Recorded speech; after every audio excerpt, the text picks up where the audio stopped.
जय योगेश्वर। मैं रीना कुमारी सिंह एक बाल कथा प्रस्तुत करने जा रही हूँ जिसका नाम है जीवन त्राता।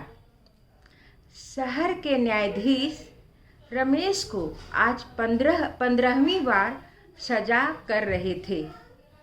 रमेश रास्ते में चलते हुए एक पत्थर से एक घर के खिड़की का कांच तोड़ दिया।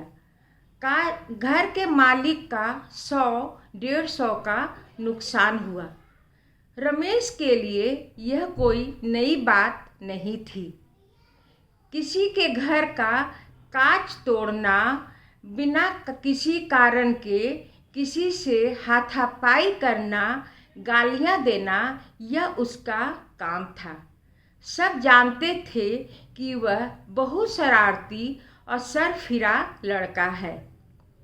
रमेश के माता पिता कौन हैं, कहाँ रहते हैं, इसका किसी को कुछ पता नहीं था, लेकिन रमेश को सभी जानते थे। उसे कोर्ट से कई बार सजा मिल चुकी थी, जेल से भी मिली थी। वह कितना फटका भी खा चुका था और अपराध के स्कूल में, सुधारनशाला में वह कई बार जा चुका था। लेकिन यदि कोई सुधरना नहीं चाहे तो उसका क्या। इस बार जब न्यायाधीश उसे सजा देने जा रहे थे तो अचानक सतीश बाबू बोल उठे, माय लॉर्ड, आपका तंत्र रमेश को सजा देने से थक गया है। आप सब उसे अपराध की दृष्टि से ही देखते हैं। आप अपने इस अपराधी को मुझे सौंप दीजिए। मैं उसके शरारत का जिम्मेदारी उठाने को तैयार हूँ। यह सुनकर न्यायाधीश सोच में पड़ गए। वे सतीश बाबू के प्रयोगों के बारे में थोड़ा बहुत जानते थे। रमेश से वे बहुत तंग आ गए थे। उसके सभी प्रयोग हार गया था। वे विचार तंत्र करने लगे कि तभी सतीश बाबू ने कहा कि आप यह सोच रहे हैं कि रमेश हमारे प्रयोगों को हरा देगा, लेकिन आप ऐसा मत सोचिए। मेरा तंग करने वालों में मेरी ज़्यादा रुचि है, इसलिए आप फिक्र मत कीजिए। न्यायाधीश को रमेश के शरारतों से छुटकारा मिल गया, पर सतीश बाबू के इस विचित्र मांग से रमेश अवाक रह गया।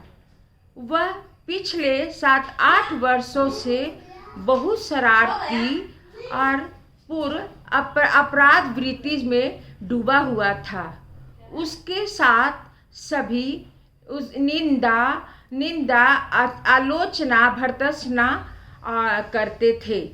वह अवधारणा और आलोचना अपराध के संसार में होकर प्रेम और ममता के दुनिया से फेंका गया था।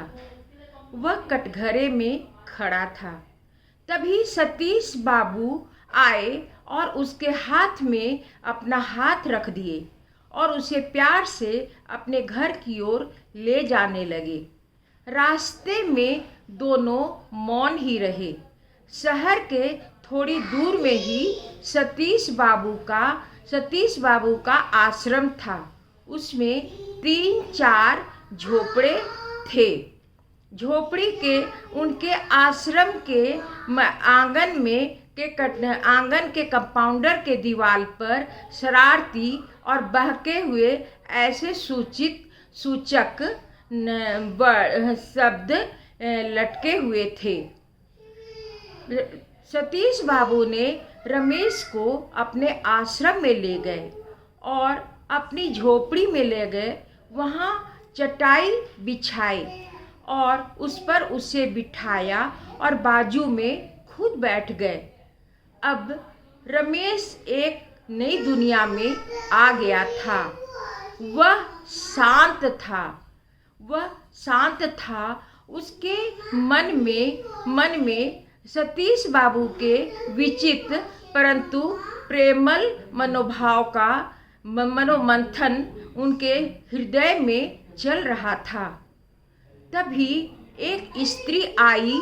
उसके हाथ में कांच के ग्लास में दूध और डिश में केले थे। तभी रमेश ने सुना कि रमेश, चलो नाश्ता करते हैं, अब इसे अपना घर समझो। रमेश ने तुरंत झट से दूध पी लिया और केला खा लिया। सतीश बाबू ने पूछा कि कैसा लगा नाश्ता? अच्छा था ना? अच्छा था ना? रमेश ने हाँ कहा और उसके मन में विचारों का मंथन शुरू हुआ। समाज के सजा के धूल उसके हृदय में जम गया था। तभी उसकी नज़र कांच के गिलास पर पड़ी। उसके मन की बात को सतीश बाबू समझ गए। उन्होंने कहा कि तुम्हें गिलास तोड़ने का मन है तो तोड़ दो। तभी रमेश के हाथ में लाठी आ गई और उसने झट सा गिलास तोड़ दिया, परंतु सोचने लगा कि अरे यह क्या, मैंने सतीश बाबू के प्रेम को समझा ही नहीं। वह बहुत दुखी हुआ, विचार करने लगा। तो सतीश बाबू ने कहा कि तुम विचार क्या करते हो? तुमने जो किया वह ठीक ही किया, कुछ गलत नहीं किया। और वह दिन पूरा हो गया। 3-4 दिन बीत गए। सतीश बाबू कामों में व्यस्त हो गए, परंतु उनका ध्यान रमेश के हालचाल में लगा हुआ था। एक दिन खेल के मैदान में रमेश खेल रहा था। तभी उसका ध्यान सामने के कांच के गमले पर पड़ी और वह उस स्थान से नहीं हटा। सतीश बाबू समझ गए और उन्होंने कहा कि क्या तुम इस कांच के गमले को तोड़ना चाहते हो तो तोड़ डालो। और उन्होंने बहुत प्यार की दृष्टि से उसकी ओर देखा। रमेश असमंजस में पड़ गया, परंतु उसकी शरारती वृत्ति ने जोर पकड़ी और उसने लाठी से गमले को तोड़ डाला। क्या तोड़ा? गमले नहीं, वह प्रेम और विश्वास के साथ जुड़ी हुई शरारती वृत्ति को तोड़ा। सतीश बाबू उसके सब बात समझते थे। कुछ दिन बीत गया। एक दिन सतीश बाबू खटिया पर बैठे हुए थे और उसके बाजू में ही रमेश बैठा हुआ था। अचानक रमेश का ध्यान एक घड़ी पर पड़ी जो टिक टिक आवाज करके चल रही थी। उसने उस घड़ी को उठाया। उस घड़ी का कांच कोमल था। उससे मन किया कि इसे तोड़ दे, पर तोड़े कुछ क्षण अचानक उसके आँखों से आंसू उस घड़ी पर टपकने लगी और वह मन की गहराई में जा चुका था। रमेश बाबू ने कहा कि तुम्हारी आंखें गीली क्यों है? उसने कहा कि आप मेरे जीवन त्राता हैं। और चौधार आंसुओं से वह रोने लगा और सतीश बाबू के गला में लिपट गया। कुछ दिन उसी प्रकार बीते और उस दिन के बाद सतीश बाबू रमेश के पिता से भी अधिक बन गए। अभी भी वह शरारती स्कूल में आश्रम में ही रहता था, परंतु उसकी मलिनता खत्म हो चुकी थी।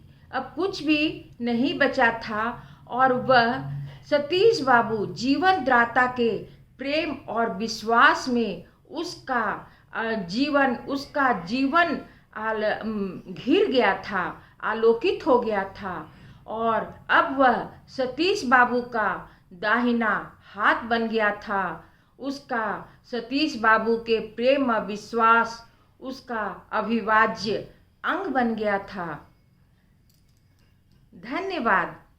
यदि यह कहानी अच्छी लगी हो तो लाइक और सब्सक्राइब अवश्य कीजिए।